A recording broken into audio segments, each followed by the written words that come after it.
my hair there before we start. All right, I think we are good. How are you ladies today?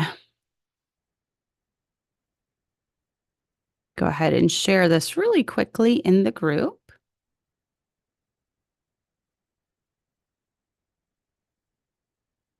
I'm a little later than I wanted to be, but such is life when you have a lot of kids. And today is Monday, so I'm playing catch up.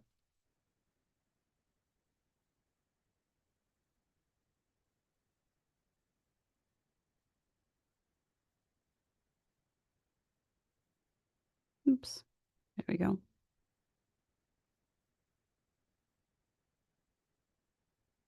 If you have not joined, find the Gently Led Sisters Facebook group. It is a private group. Hi, Ashley. It is a private group. That is not to say that anything stays private, because if you write it online, someone will screenshot and share it. But that being said, I did want a place where it wasn't just public for men to be seeing what you're posting and all that, because there's a lot of questions about childbirth and postpartum and women's hormones and womanly things. So I kind of wanted to keep it a safe space as far as that goes. So check us out there. If you're not a member of it, we have almost 500 in there.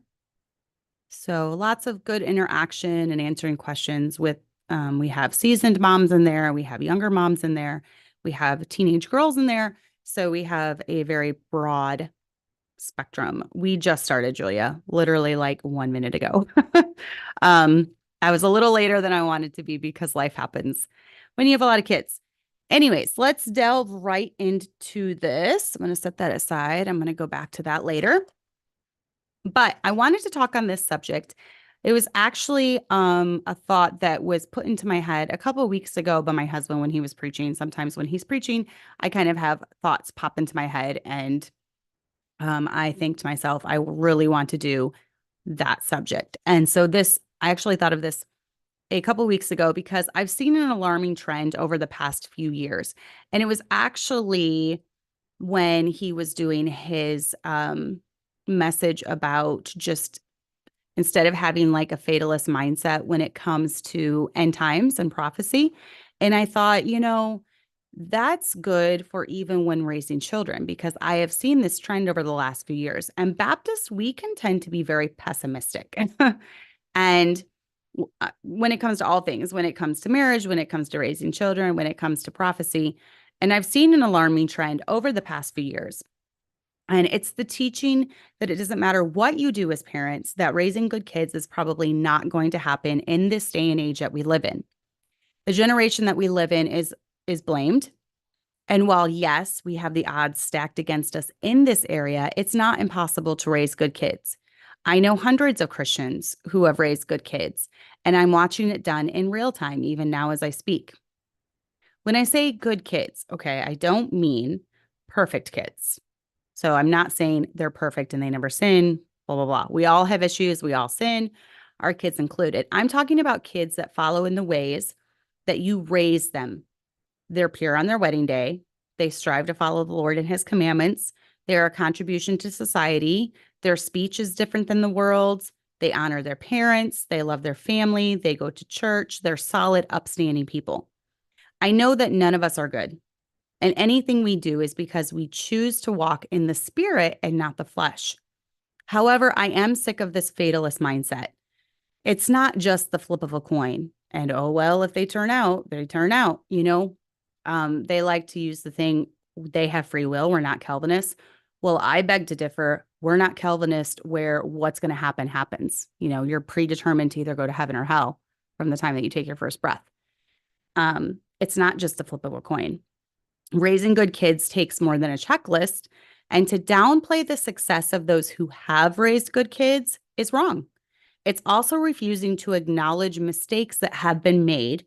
And so this brings me to my very first point of this podcast today, and that is what you're going to have to do when it comes to not having this fatalist mindset is you're going to have to acknowledge mistakes that have been made when raising children, especially if you have a big family. because you don't want to continue the trend, right?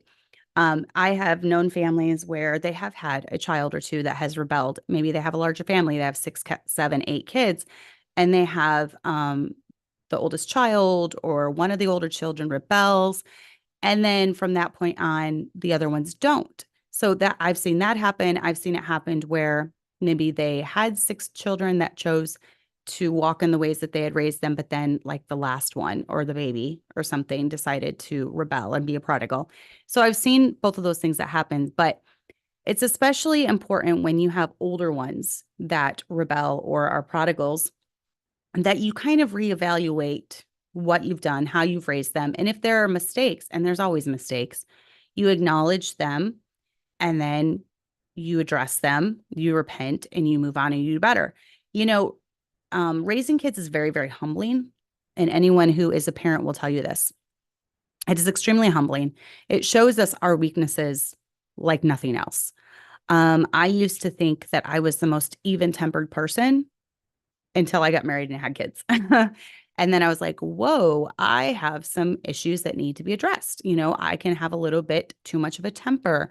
I can have a little bit too much anger at times. I can be too impatient. I can be whatever it is, you fill in the blank. Having children brings out our weaknesses. You know, it shows us that we have to rely on the Lord for strength while we're raising them and not our own strength. It keeps us on our knees, and most of us, me included, on our knees daily, crying out to the Lord, crying for strength, you know, whatever. I find it funny when I've seen reels and stuff that will say they'll accuse families like mine where I have 8 children, which to me, 8 children doesn't even seem that much, but I guess it seems like a ton to most other people. They accuse people like me who have big families. They accuse us of being selfish. And I think that's the funniest thing ever, because when you decide to have a large family, that's the opposite of selfishness. You're literally giving up. So if you had dreams or plans of, I don't know, whatever career field, you know, you wanted to go into, you're kind of putting your hobbies and your wants and your desires on the back burner while you focus all of your attention, or you should focus all of your attention on raising children who we want to grow up to be godly, and we want to grow up to serve the Lord, and we want them to grow up and continue to go to church and be contributing members and all these things that we've talked about. It's the opposite of selfishness. You can be selfish as a mom, but it's going to show up in your kids. You know, you're going to raise very bitter, angry children who don't feel loved by you, who look for love in other areas of life, whether that's drug or alcohol or illicit relationships. We all want love in this life. And if that foundation is not laid from the time that they're little in the home, they will, as they grow older, start seeking that love and acceptance through other means. So, you know, you have to really watch that you are pouring yourself into your children. And I'm always said, like, it is the opposite of selfishness, deciding to have a big family, but you have made that choice. So when you make that choice, you have to follow through. You have to be the best mom that you can be. You know, when you choose to get married, you have to be the best wife that you can be. You have to, you have to obey those vows that you took, right? You have to stick to those vows that you took. So exactly, Julia. She said, your weakness is never more clear than when you see it reflected back at you from your little kids. Yep.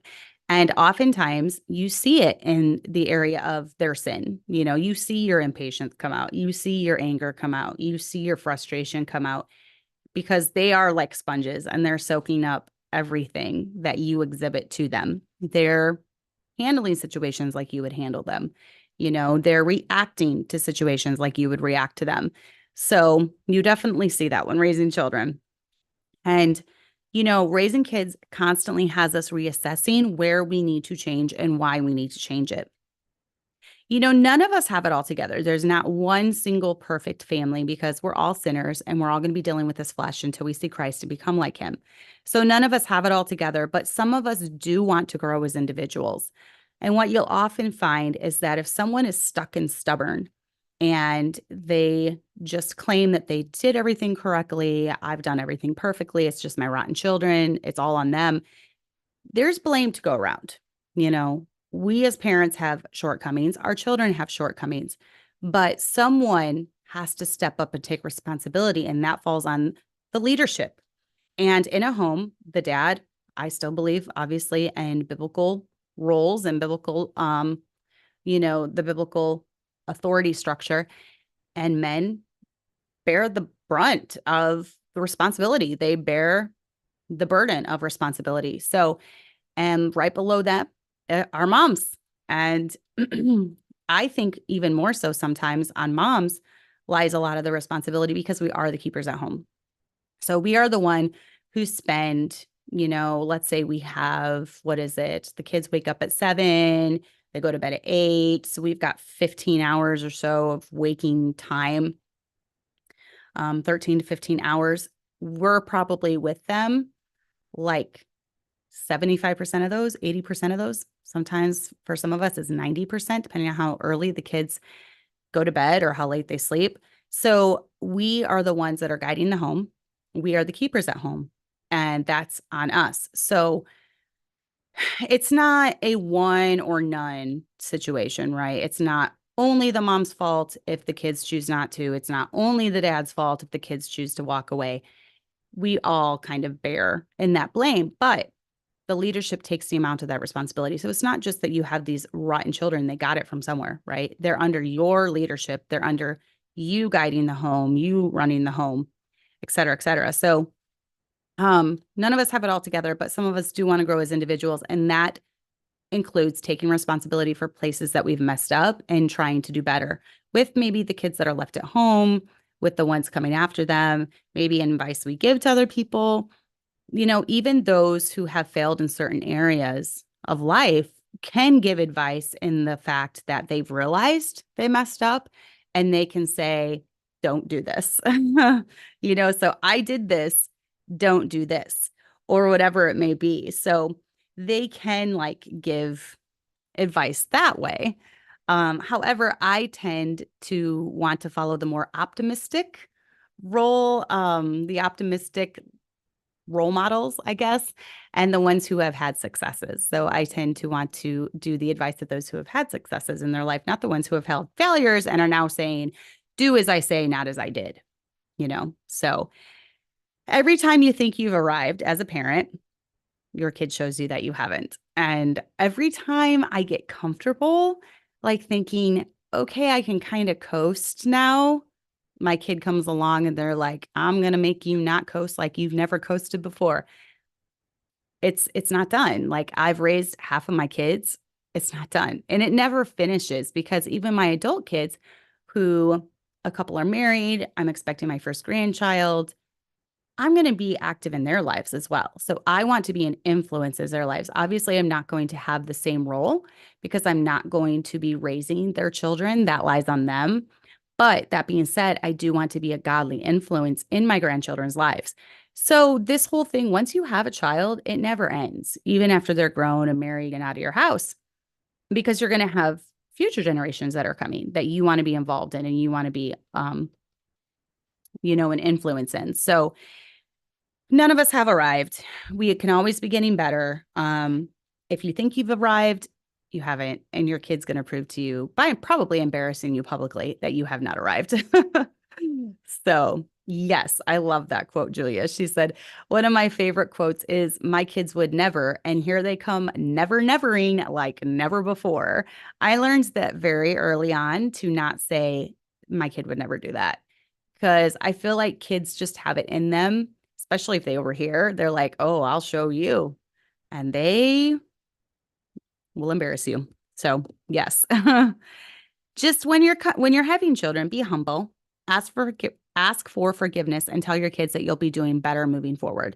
The ones that are not going to grow, the ones that are going to stay the same and produce the same product, are the ones that have no fault. They've not done anything wrong in their mind. They're perfect. They've done everything perfectly. If they had to stand in front of Jesus, they would say, I've done everything perfectly. It's all their fault. They're not going to grow. They're not going to change. They're not going to improve. So for me, if I have a prodigal or a rebel, I want to prevent that from happening again. So I'm going to look and I'm going to say, what could I have done better? What did I do okay in? But then what was I lacking in? Just be self-aware, look inwardly. Maybe it's because I have the personality where I always want to grow as a person. I want to grow as a wife. I want to grow as a mom. I want to grow as a friend. So I'm always looking inwardly. And I'm asking the Lord to help me. And Lord, help me be better in this area.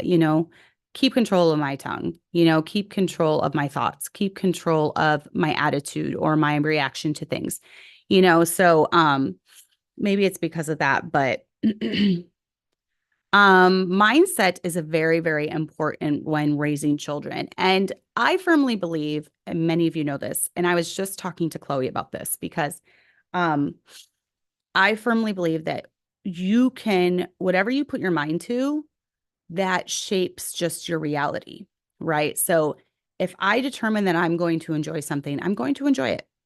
If I come into it with the mindset of, I hate this, I don't want to be here, this is stupid, it's going to cloud the whole experience. So there are tough things that I do throughout the year where I don't necessarily, it's not my cup of tea, but because I want to enjoy life, and because I want to live life to the fullest, and because sometimes I need to step out of my comfort zone as well. I teach my kids to get out of their comfort zone, so sometimes I need to be out of my comfort zone. Going to camp is one of those things. I don't necessarily look forward to being a counselor at camp because it's tiring, it's exhausting. I'm 44 years old now. I'm in perimenopause. I have all these aches and pains and different things going on. And I'm going and taking responsibility of children all week where I'm literally there with every activity. That's how this camp is run. I love it that way. I love it that way. Every church sends their own counselors. So, I'm there. I'm going to bed with them. I'm getting up in the morning with them. I'm making sure their hair is done. I'm making sure they're showered. I'm making sure they're dressed. I'm making sure they eat. I'm making sure they go to the bathroom. I'm making sure they drink enough water. So it's exhausting, but I have determined I'm going to enjoy this. So every year I enjoy it. I just really do. I enjoy being at camp. I enjoy the activities that go on at camp because I determined a long time ago, the first couple of years I went, it was pretty miserable. And that was all on me. I'm just being honest. That was all on me because especially I remember one year it rained a lot. And because of this, we had to be in our cabins. We had a lot of downtime. And I just remember I was sitting in the second cabin or the second bed, the second cabin, the second bed. There was 3 bunks and I got in the middle one and I couldn't even sit up all the way. So I'm kind of sitting slouched over. And one of the campers comes and she had just been in the rain. So she's like mud from head to toe. And she goes to step up on my bunk to get into hers, which was above me, and got mud all over my blankets, all over my mattress. And I just almost cried because I was already miserable. I felt like a drowned rat. And I was just like, I hate this. Like I was counting down every minute. And I was so miserable that year. And after that, I was like, Cassandra, you have a choice. Like you're going to be doing this probably every year. You're in the ministry, right? I'm there along with my husband. I'm in the ministry. At this point, he was the youth pastor at our old church. And I have pretty much gone to camp almost every year for like the last, I want to say 15 or 16, 17 years, something like that, with the exception of a few years here and there. Maybe I remember one time I went and I got to stay in a nice cabin because I just had a baby. So the times when I had nursing babies, I wasn't as involved. But I told myself, I'm like, you're going to be going to camp almost every year because that's just who you are. You are in ministry, you're married to your husband, you're going to be doing this stuff. You can either go and have a horrible attitude and it affect your entire week and be miserable, or you can go and thrive and have fun and laugh. And you know what? Since then, I've stepped it up with my preparations. And that's why I take everything I do. Cause I'm like, I am determined I'm going to have a fun time. And I'm going to bring the stuff necessary to make sure that happens. And so I do. I bring my air mattress so I can sleep because sleep is so very important to me and everyone needs sleep, right? They have like little tiny thin air mattresses. Well, if you buy a $15 air mattress at Walmart, it fits perfectly. When you take the mattress out, it fits perfectly in the bunk. I figured that out. I bring my fan to sleep with. I bring my coffee. I bring my energy drinks and I'm good. I thrive at camp now. So I do whatever I need to do to have the correct mindset. And it's the same thing with raising children. I have known people over the years that have had a very Eeyore type mentality. Woe is me. The sky, or Chicken Little, the sky is falling. This is the end of the world. I can't raise good kids in this generation. It's a generation that, this list of what this generation does, right? And they've raised, first of all, a lot of them have been pastors and pastors' families, and they've raised children who want nothing to do with the ministry. They're like, my dad was miserable. He was always grouchy. He was always depressed. Why would I want anything to do with that? And so a lot of them turn their back on church completely. They walk away from it. They most definitely don't stay independent fundamental Baptist. And a lot of that has to do with mindset. Our kids catch on to our mindset. So you can't be a fatalist when it comes to all areas of life. Your kids are going to remember what you say. You're from the time that they're little, you're teaching them stuff just by what comes out of your mouth. Avoid phrases when it comes to your kids like, you always do this, you never do that, you're always this way, because they're going to hear you're not good enough, you'll never be good enough. Our words are very, very important when it comes to our children. Our voice becomes their life motto. Things like, you're no good, you'll never amount to anything, you fail all the time, you disgust me, I can't even look at you right now, I don't want you around, I'm so sick of you. That's going to make an impact on our children. And that's going to develop their mindset when it comes to the parent-child relationship. So words are some of the most important things when it comes to raising children. People think that words are not very important, but they are. They're very, very important. And we are the adult. We have to have control over what we tell our children because our voice, our words becomes the voice in their head.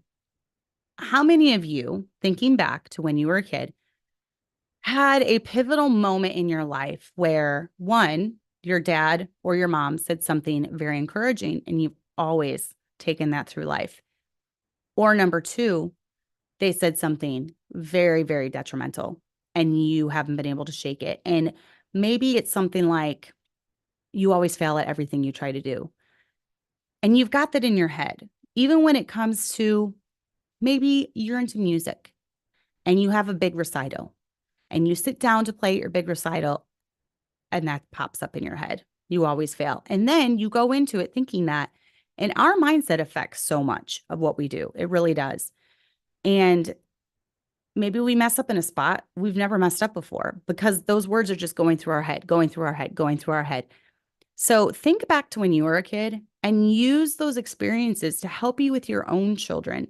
If you still have if you still remember something very, very negative from when you were little, remember that when you're interacting with your kids. There's been a couple instances where I have more positive that I remember, like, especially with my dad. I had a very good relationship with my dad. He died when I was 17, but a very, very strong relationship with him. We were very close. And that man was so encouraging. And I still remember he liked daddy-daughter dates. And so he would take us out for lunch or supper or something, just me and him. And he would take out my sisters, my brother, all by themselves. And one time he was sitting across from me. And of course, it would embarrass me as a teenager. Of course, teenagers get embarrassed. Say nice things anyways, even if your teenager gets embarrassed. And he was sitting across from me one time and he said, "You're going to make such a wonderful wife and mom someday." And I was just like, "Oh, Dad, stop it." But I still remember that. I remember this specific restaurant. It was in Sandwich, Illinois. We were sitting in Sandwich, Illinois. I remember this specific restaurant. I remember the specific spot that we were sitting. I don't remember what we were eating, but I remember the exact spot. And I remember him looking at me and telling me that. And that has gone through my head since the day that I got married. He was not there unfortunately, he was not there to walk me down the aisle. My grandpa walked me down the aisle, but he was not there to walk me down the aisle. But I remembered that the day I got married. I remembered that when the day I had my first baby. I remembered that I remember that almost every day that he looked at me and he told me that you're going to make a great wife or a wonderful wife and mother someday. And I've never forgotten that. I remember when my mom looked at me as a teenager and she said, "You're just so beautiful when you smile." She said, "Your eyes just light up and crinkle and there's a sparkle in them that just when you smile, you have such a sparkly smile." And I've always remembered that. And I know I've talked before on here about that, but that's just two instances where my parents built me up with words, and that gave me, it fuels a self-confidence, especially in girls that they need. Girls need to have that close relationship with their dad, and they need to even be close to their mom too. And as moms, it's a little bit harder. The mother-daughter relationship is very tough. I find it way more tough than the mother-son relationship, whereas the father-son relationship is harder than the father-daughter relationship. That's what I found in my own life. If you think differently, let me know. Um, but that's just a couple instances where those words fueled self-confidence in me as a person. And it can also have the opposite effect, though, where we're constantly dogging our kids, we're constantly cutting them down with our tongue, we're constantly telling them they're worthless. They're going to have no self-confidence, no drive. Men need to be told there's something and they can accomplish big things. Same as girls too. We all have that desire in us to hear nice things. So mindset is very, very important when it comes to raising children. You know, your kids are going to remember your negativity more than anything positive that you say. So make the positive comments way more than the negative. And yes, there are times as parents where we have to get after our kids, where we have to just lay down the line and we have to lay down the law and we have to be strict with them. But they're way more apt to take that than if it's a constant drip, drip, drip, drip, nag, nag, nag, nag, mean, mean, mean, mean, pick, pick, pick, pick. Okay, so they're a lot more apt to take our correction when we are more positive than not. And you know, some of our kids are more empath. They're more empathetic, they're more sympathetic, they're more compassionate, they're more caring than others. I've had some children where I could lecture them for 5 minutes and they would fall to pieces. I've had others where I could lecture them for 5 hours and they're like, doesn't really make an impact. Hannah is very sensitive to my moods, very, very, very much so. And if I just scowl at her, she instantly crumbles, like instantly. And Allison is another who was very, very empathetic. And Abigail is another one who was. I've had a couple that are very just, you know, words don't really affect them as much. But that being said, they still affect them, you know. So you might have to do other things other than lecturing to get through to them. But I've had a few kids where they can pick up on how we feel about them. They can pick up on our moods. They can pick up if we just scowl at them like Hannah does. I mean, I literally in church, if I just am like this, she just like instantly falls to pieces. I'm like, really, Hannah, I didn't even like do anything. I just scowled at you. So yes, Hannah and Micaiah are the same child. So some kids are just very, very sensitive to that.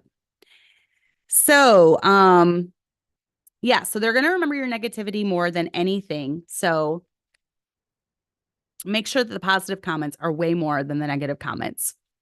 And then when you do have to correct them, redirect them, scold them, they're going to take it a lot more positively if you've been telling them, you know, I just love your personality. I think you have so many strengths when it comes to this. You're going to serve God with all your might someday. You're going to be, you know, a strong individual. You're going to be bold. And, you know, I just love your bold personality instead of just picking at every flaw, everything they do wrong. You know, yeah, there's you as the mom definitely have a lot of power when it comes to that. So there are principles in the Bible when it comes to raising kids. So we don't have to have this fatalist mindset that we just can't do it. The Bible talks about overcoming, and you can do all things through Christ, which strengthens you. You know, all this different stuff the Bible talks about. And it is possible to raise good kids. And my computer's doing something weird, so I hope it doesn't kick me off. My husband was trying to do something when I left, and now all this stuff is popping up everywhere. So we'll see what happens. But yeah, there are principles in the Bible when it comes to raising kids. It talks about how important it is to reinforce things daily throughout the day, all the time. And that's just something we've done in our home. We talk about God and the things of God all day long. I do it while instructing my kids. You know, God wants us to be honest. God wants us to do this. You know, God doesn't want us to do that. And he is a part of our lives every day, all the time. We're always talking about him. Before bed each night, we pray. We pray for all the people in our lives. We'll read a story. We have church 3 times a week. It's just God is very much, and Jesus very much, a part of our life and a part of my training. We have godly music playing all the time. We have college groups singing about the love of God and singing about the cross and the blood and all this stuff. It's constantly going into our home. That's constantly what my kids are hearing. So there are so many things in Proverbs that I teach daily to my children. There's so many good principles. I would recommend maybe reading a proverb of the day, going through it, talking about it, talking about the foolish woman, talking about the man that goes on to the bad woman, the wicked woman, and talking about the impact that has on his life when it comes to purity and different things. These are all principles that you can start instilling into your kids from the time they're young at age appropriate levels, right? So that's hilarious, Julia. She said her daughter told her today when she said she could have a popsicle that Jesus made her a good mommy. And yeah, sometimes our kids will say things like that to us. That is funny. She decided. Now, if you would have said no to the popsicle, she would have been like, Jesus made you a bad mommy, or don't be a bad mommy. Jesus wants you to be a good mommy. So yeah, our kids are smart. They know how to kind of turn that around when they need to. That's funny. But yeah, there are so many things in Proverbs that I daily teach my children, and I try teaching to them throughout the day, during their life, all the time, because this is what I want in their heart. I want the word of God in their heart. I want the principles of the Lord in their heart. I believe the biggest killer when it comes to kids leaving as soon as they turn 18 is hypocrisy. So, you cannot live one way at church and then another way at home and raise happy, balanced kids. You can't. First of all, kids hate hypocrisy. They hate it when you try to act like something that you're not. They see right through it. They know if you're being fake or you're not, you're being real. They know it. And they know the real you.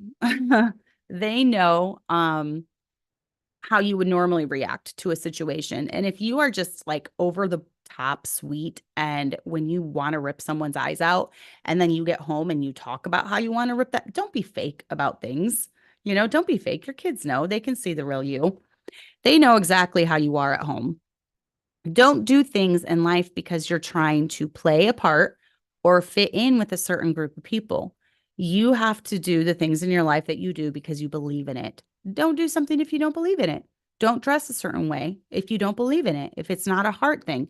If you want your children to have heart things, standards, convictions, beliefs, then you yourself need to exhibit that to them. You need to do things in your life because it's a heart conviction with you, not just because you want to fit in with a certain church or you want to fit in with a certain group of Baptists or whatever. It needs to be a way of life. It needs to be a belief system. It needs to be in your heart, and you need to be doing it because it's in your heart.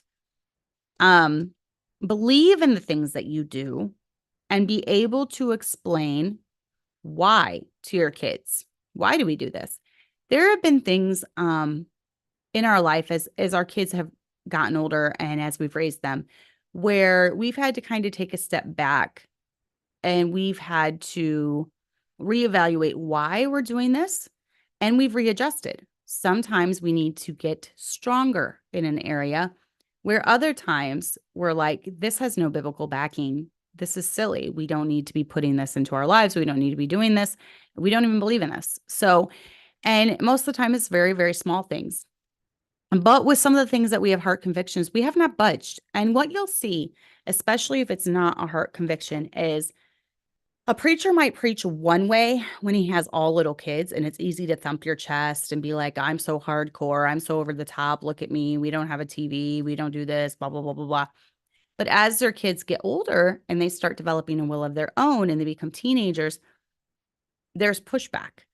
And rather than fight it, they just give in or they drop it. So then their preaching drastically changes, right? So there have been some things that it's just never been a fight in our home. It's an established rule, and this is what the McMurtry's do.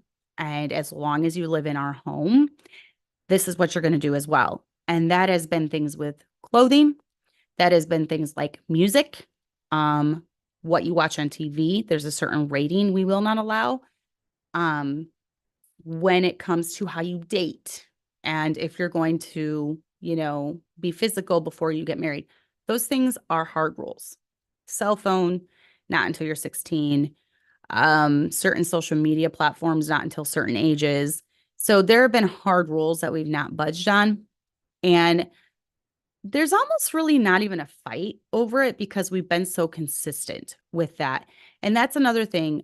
You don't want hypocrisy in your home, but you don't want to be inconsistent with things either. So don't constantly be changing the rules. Have some set things in your life. Like the McMurtry's don't do this.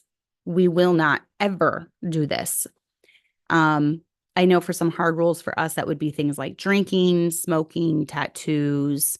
And then pretty much our dress standards from the time we got married have not changed. They've been very consistent for 24 years now. So there's just certain things in our lives like we're not changing and it will not be going on in our home.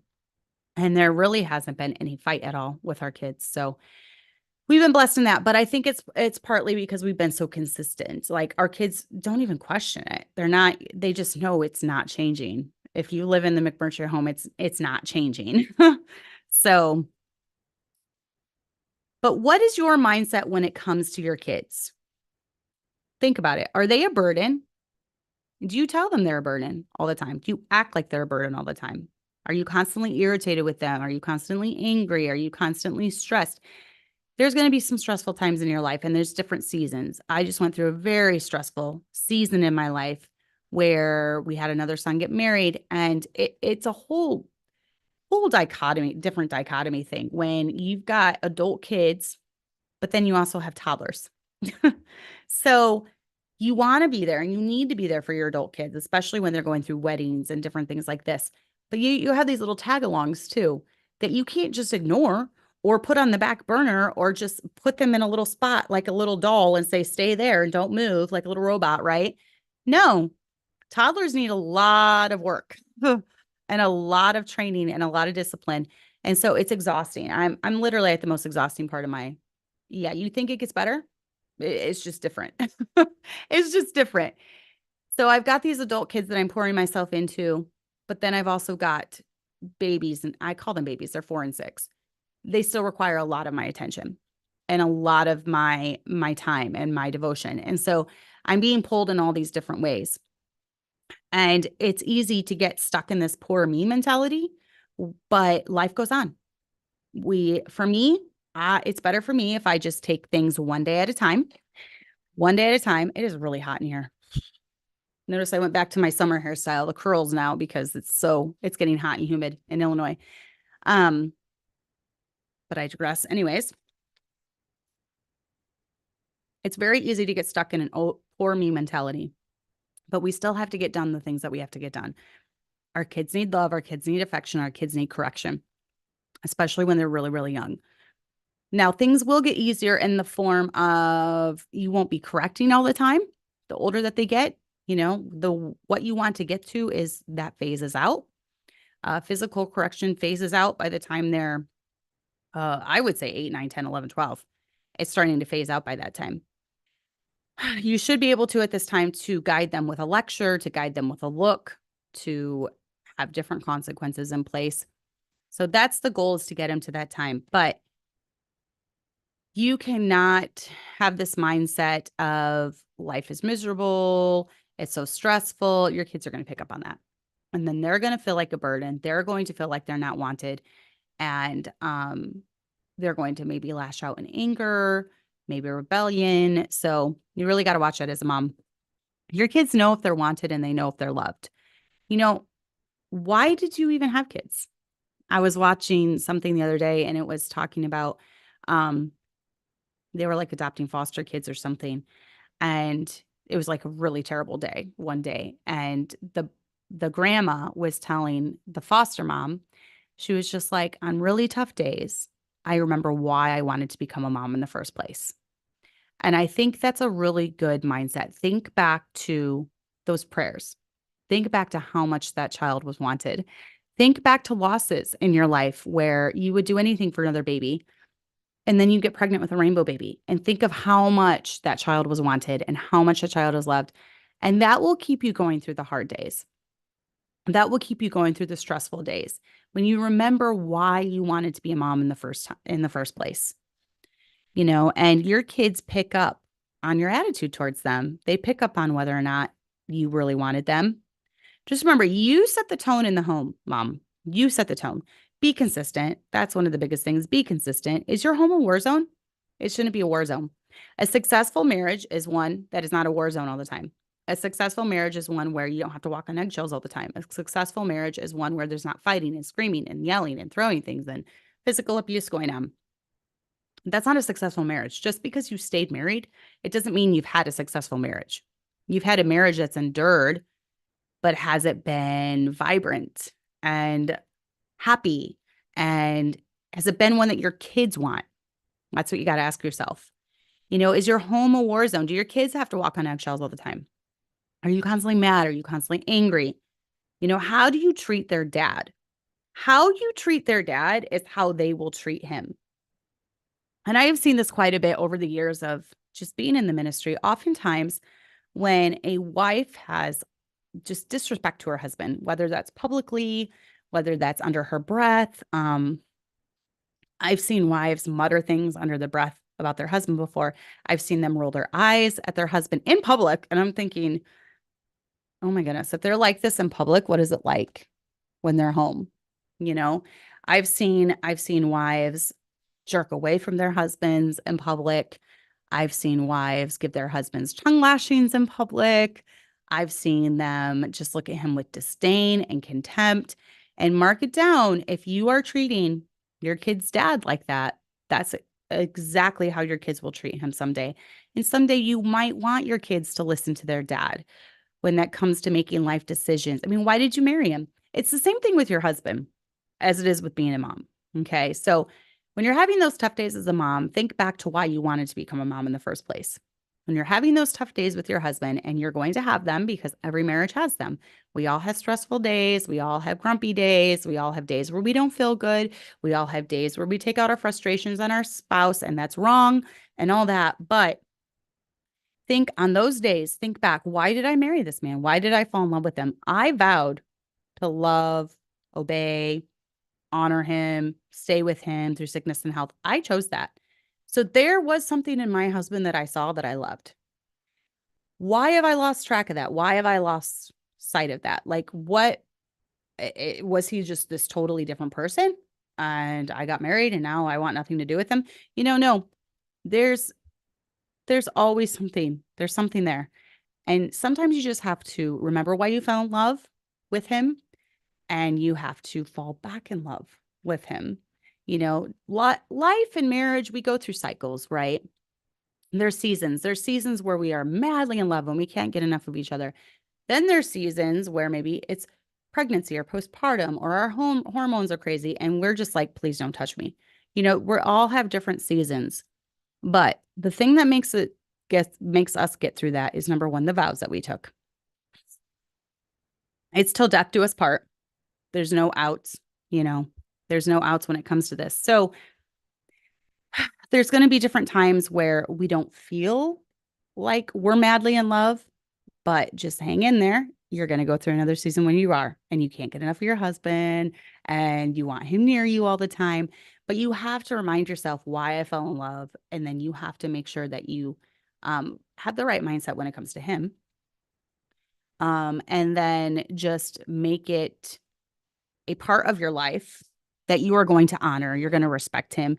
You're not going to have condemnation for him. You're not going to have disdain. You're not going to treat him like he's a burden. You're not going to treat him like he's a little kid. You're not going to mock him, especially in front of your kids. And I'm telling you, marriage has more to do with raising good kids than most people realize, I think. Your marriage and just the foundation and what it gives your kids in the home, just the stability. And then I'm telling you, the way I wanted my girls, I loved, like I said earlier, I loved my dad. We had such a great relationship. And I wanted my daughters to have that with their dad too, because I know how important it is for self-confidence, for self-esteem, for feeling your worth. That dad relationship plays a very important part in a girl's life. And I really wanted that for my girls. And so I knew that I could not be disrespectful to their dad in front of them. I couldn't be bickering. I couldn't look at him with condemnation and disdain and act like he was just this other child that I had to raise. I determined I'm not his mother. I'm not going to treat him like he's my kid. He is, my leader. He's the one I follow. He's the one I respect, I adore, I love. And I think that has translated very well for my daughters because they are very close to their dad. They miss their dad when they're not around him. They love their dad. They love hugging their dad. They love telling him they love him. They love being around him. He makes them laugh. He really is the rock in their life. And I love that because that's what I wanted for my girls. So how you treat your husband is going to filter down to how your girls treat their dad. And if you want your girls to have a rock solid relationship with their dad, you need to have a rock solid relationship with him. And you need to watch the way that you talk about him, the way you act towards him in front of your girls. They're going to pick up on that. So, and then lastly, when it comes to raising good kids and not having this fatalist mindset, we need to realize that one of the most important things when raising children is having your kids' hearts.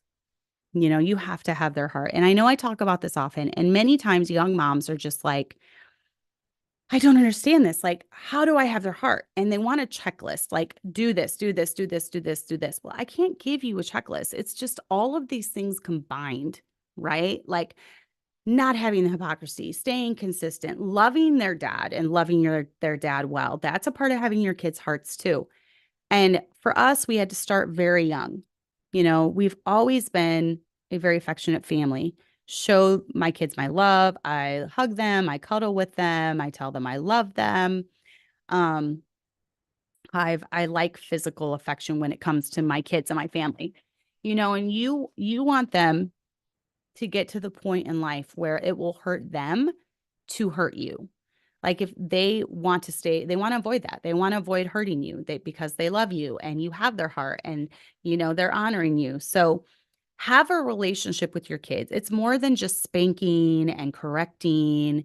And, it's more than just that. It's not this checklist of thou shalt spank thy child and he will turn out. It's not all there is. I would say that the relationship aspect of that is probably even more so than that. Have fun with them. Part of having a relationship with them is laughing with them, having fun with them, doing fun things. Our family really, we try to do a vacation most years. We try to make memories with our kids. We try to have just different McMurtry traditions that we do because we want our kids to have fond memories, when they grow up. So have fun with them, but then also tell them that you expect things out of them. We all pull our weight in the McMurtry home. I have expectations. Part of that is you're going to do your schoolwork. You're going to help out around the house. You are going to honor and respect your dad and I. You're going to obey us. You're going to follow these rules while in this home. These are our set rules. These are the non-negotiables, et cetera, et cetera. So, and I agree. If you want your kids' hearts, you also need to give them your heart as well. Yes, I agree with that. And part of that is just letting them know their worth, letting them know they're not this burden. I mean, you chose to have these children, take that very seriously. You made the choice. They didn't make this choice to come into the world.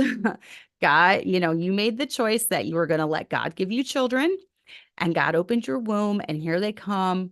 So take that seriously. Don't treat them like they're this burden because, okay, yes, kids are a burden. There's no way around that. Kids are a lot of work. Kids take a lot of mental energy, physical energy, a lot of money to raise and to raise well. Yes. But they can't feel like that's all they are. Let them know what a blessing they are. Let them know how happy you are that they're here. Let them know how delighted you were when you found out that you were pregnant again. And then for the naysayers of the way I raise my family, and there are a lot out there. And it's so funny because we're just living our life and not even interacting with these people anymore. And we continually get mentioned and brought up. And it's pretty funny. When I started this channel, I pretty much was raising my kids the same way I am now, but my oldest was only 16 at the time.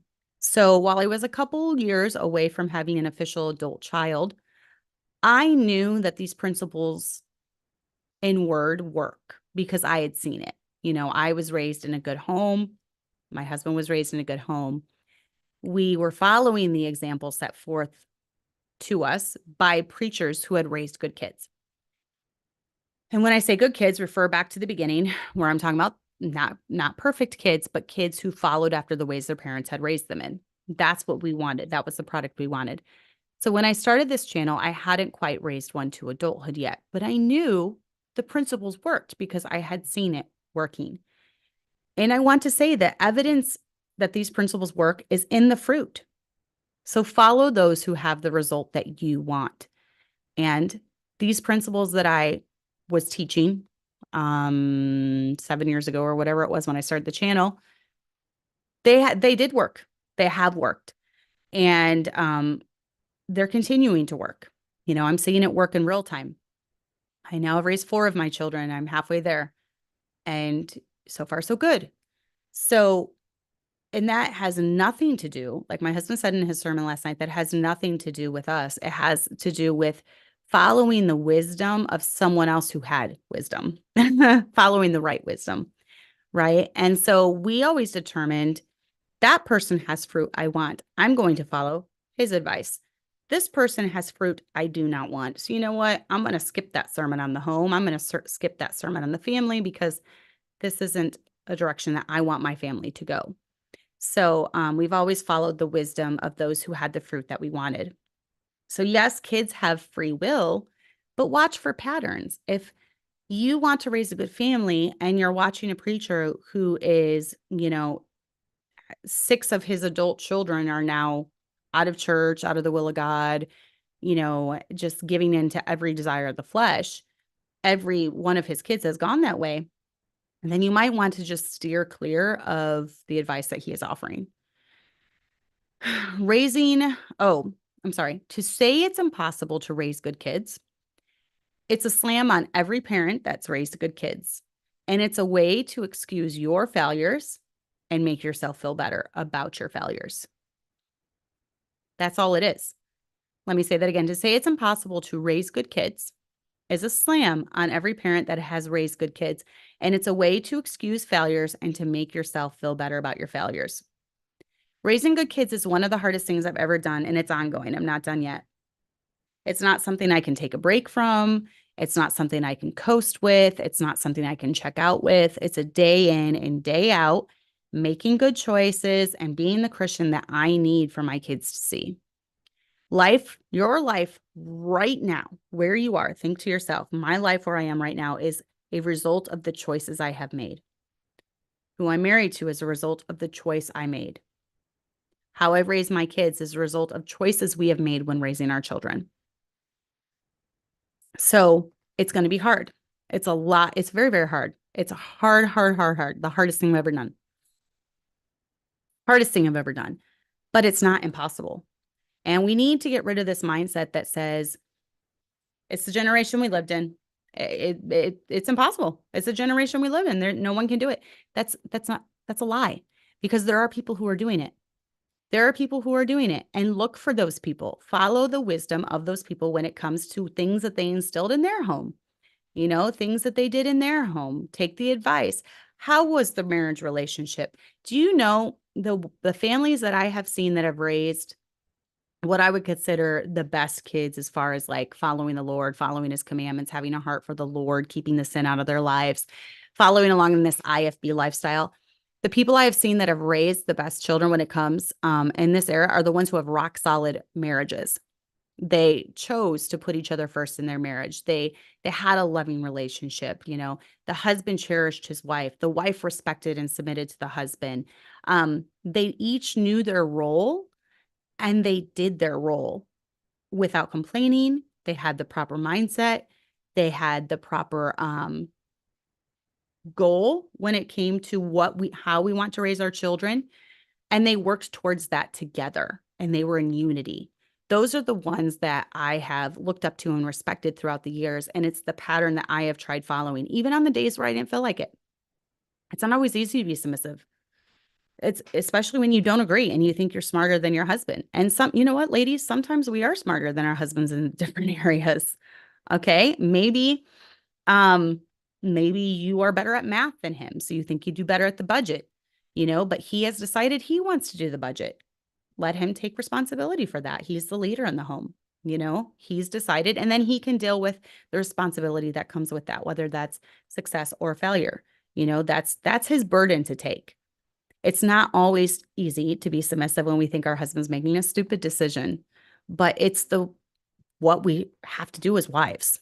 It's what the Bible has commanded us to do. So when we do our role, our children are a lot more likely to do their role. And their role is easy as they're growing up. Children, obey your parents in the Lord, for this is right. And then they're supposed to honor us. So we are going to make it a lot easier on them to do their role when we do our roles and when we are following biblical principles. Believe in God's principles and his promises. They are there for our admonition. Yes, some are principles more so than, this is going to happen. The Lord didn't go through and be like, okay, all you people out there that want to raise good kids, these are the boxes you have to check, because at the end of the day, yes, our children do have to choose. At the end of the day, none of us are perfect. At the end of the day, we all have failures. We could have done better in one area. We could have, maybe we were too over the top with discipline, or maybe we were not disciplinarian enough. We all have failures and we all have things that we can work on. So yes, there is free will, but there are principles there for a reason that we can follow them. They are there for our admonition so that we know which path to take when it comes. And I wanted to finish by reading a Facebook post that I just wrote not too long ago, just a few days ago, actually. And let me see here. Let me go to it. So I said, we had our second son get married almost 2 weeks ago. We also had our fourth child reach adulthood. I'm halfway done. I say that loosely because we're never done. I'm halfway done, and I even put quotation marks around it, with raising my children, and it feels surreal in a way. Now, lest you think I get prideful or lifted up in any way, I want to point out the fact that my babies keep me very humble, and they do. Sometimes I have absolutely no clue what I'm doing with them, and I'm left on my knees crying out to God for help. They regularly show everyone that I don't have it all together, and neither do they. I do not have all the answers, and half the time I'm just winging it. However, I have put principles in my life, and this comes back to what I was talking about, things I have watched others who were successful do with their own families. I've also raised 4 kids now. And since the average family has 2 kids, I've already raised a couple kids above the national average. Because of my podcast, this podcast, Gently Led Sisters, I'm often asked, how do you do it? How do you raise pure kids in this world full of impurity? I've now had 2 that not only walked the marriage aisle pure, but they also had their first kiss with their wife after they became husband and wife. Some may scoff at this, mock this, laugh at it, whatever, but I consider it an accomplishment. It shows an incredible amount of self-control, and it's quite the feat in a world full of people giving in to their every desire or whim. This in no way means that my kids are perfect or that there aren't other areas where they lack. We are all imperfect people with sin in our lives, and just because we have failed in one area does not mean that we can't gain victory in that area or that God can't use us. There is redemption and grace for a reason, and we all need it. And I have to put those disclaimers in there because the last intention of this post that I wrote was to come across like I have arrived or I've done everything perfectly, because I definitely have not. I fail daily. I cry out to God for help. I don't have it all together. It does show, however, that some stuff I have been teaching them their whole lives has stuck, and that they chose those things for themselves as adults. I currently have a 20-year-old daughter and an 18-year-old daughter, both living at home, and I pray that they will live with me until they get married. I have intentionally made it so our home is not a prison. I let them adult while also having protection in their lives, and they know they have a safe place to retreat to at the end of the day. It's no secret that parenting kids is different throughout all the stages, and it requires different things from you as the parent. If you don't know this yet, you will. In the years to come, you will figure it out. People want a checklist of things my husband and I have done, and to be honest, I can give you some bullet points, but the most important thing is authenticity, lack of hypocrisy in the home, and loving God and loving your kids. If you want to know the biggest thing we have tried doing with our family, this would be found in Matthew. Master, which is the greatest commandment in the law? Which is the great commandment in the law? Jesus said unto him, Thou shalt love the Lord thy God with all thy heart and with all thy soul and with all thy mind.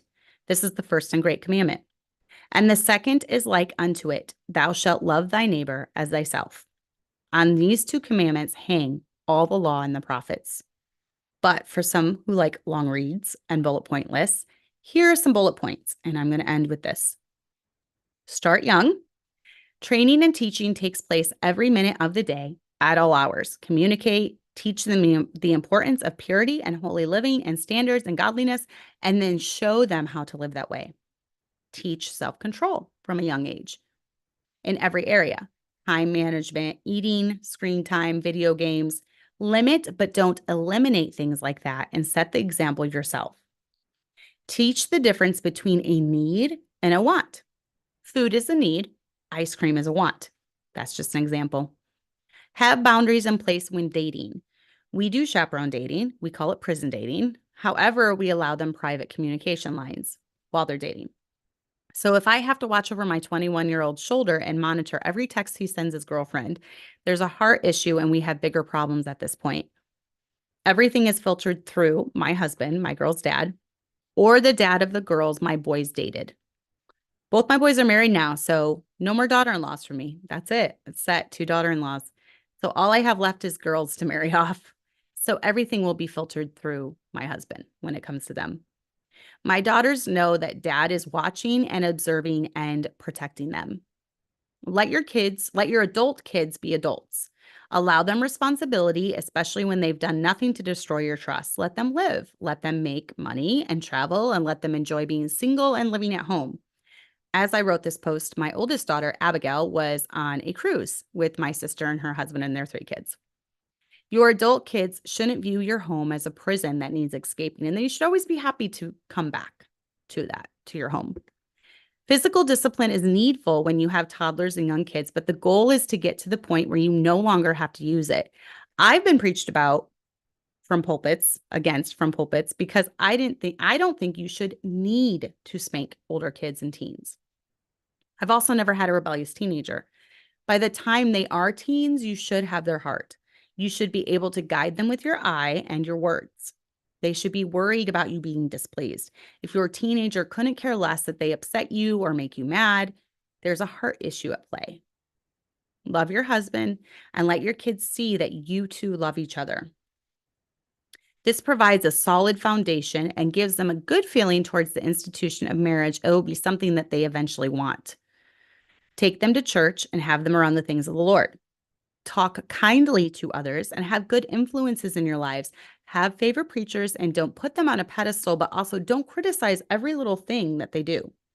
Someday you might be praying for your kid to listen to said preacher in a certain area of life. If you have demonized every pastor in the world to your kids, there's no way they're going to have respect for anyone. Take your kids to youth conferences, camps, conferences, preaching meetings, etc. Let them see that they don't live in a bubble. There are other Christians who haven't bowed the knee to Baal.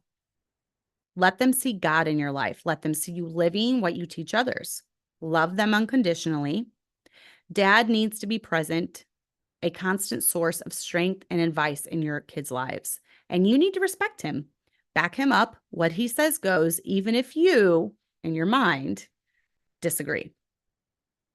And then for those of you who have raised kids, am I missing anything? Can you leave them down below in the comments? And lest I forget, go ahead, like this video, share this video, leave advice in the comments. That helps the algorithm.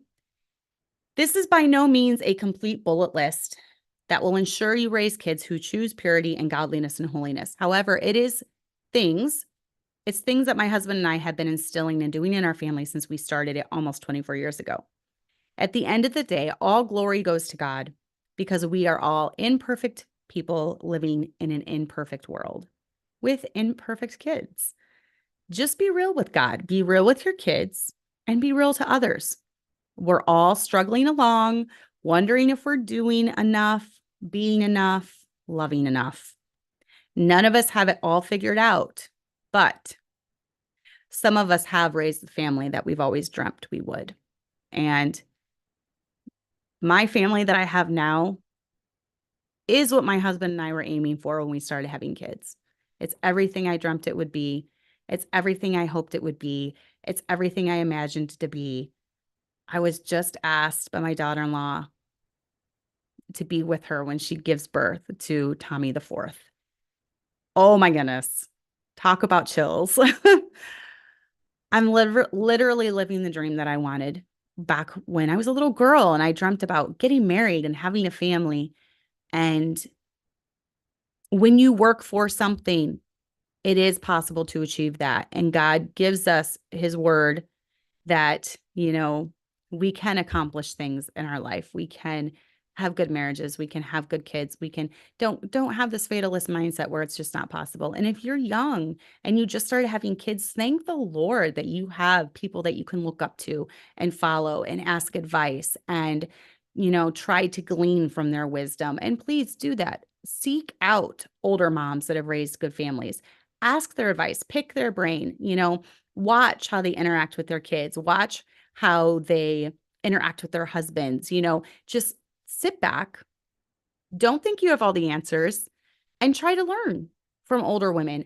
I don't think I have all the answers. And I sit back and I observe. I like to watch how older women than me interact with their husbands and how they interact with their adult children and how they interact with their grandchildren, because that's my next step, right? My next step is learning how to be a good grandma. So we're always learning how to be better in different areas of our life. And it's always smart to follow the advice of those who have the fruit that you want. I would not recommend following those who have the fruit you don't want. Follow the advice of those and the wisdom of those who have the fruit that you want. So with that, I'm going to end. I hope this was a help. Go home. Love God. Love your husbands. Love your children and love them well. And we'll see you guys next week.